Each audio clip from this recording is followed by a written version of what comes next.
হচ্ছে আমাদের নেতা তারেক রহমান সাহেবের যে দৃষ্টিভঙ্গি, তার যে ভিশন, সেই ভিশন নিয়ে ডক্টর আসাদ টিটুয়ের মতো লোক এখন এখানে কাজ করছেন। উনি কিন্তু বাংলাদেশের শ্রেষ্ঠ অর্থনীতিবিদদের মধ্যে একজন।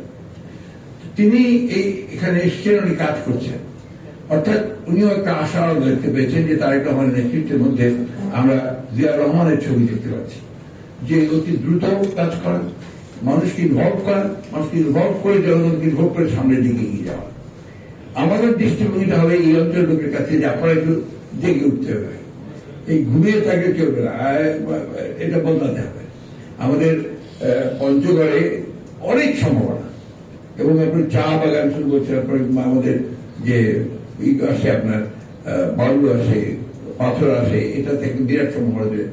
জেমকল করে দিয়েছিলেন প্রেসিডেন্ট জিয়া রহমান সাহেব 2% ইন্টারেস্টে আপনার এই আমাদের কাজী সাহেব উনি শুরু করেছিলেন, এবং সেটা দেখেন পরে এটার উপর ভিত্তি করে আপনার পিলার্স পোস্ট এটা অনেকগুলো হয়েছে, তার উপরে কাজ, এটা অনেক চিন্তা উঠতে পারে।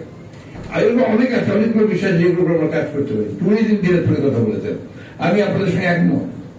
কাঞ্চনজঙ্ঘা যখন আপনার থেকে দেখা যায়, তখন বহু লোক ঢাকা থেকে বিভিন্ন জায়গা থেকে এখানে আসে কাঞ্চনজঙ্ঘা দেখতে।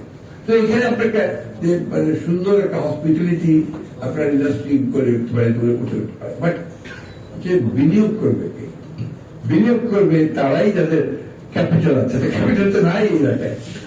সরকারকে উদ্যোগটা নিতে হবে যে তারা স্বল্প সুদে আপনার আমাদেরকে যারা এগুলো কাজ করতে চায়, আগ্রহী হয়, আগ্রহী করে তাদেরকে স্বল্প সুদে কাজ করতে হবে। তো বিশের জোন কথা বলছেন, তো বিশের জোন করে করতে হবে, এখানে বিশের প্রণোদনা দেওয়ার প্রয়োজন আছে, এটা খুব বেশি প্রয়োজন।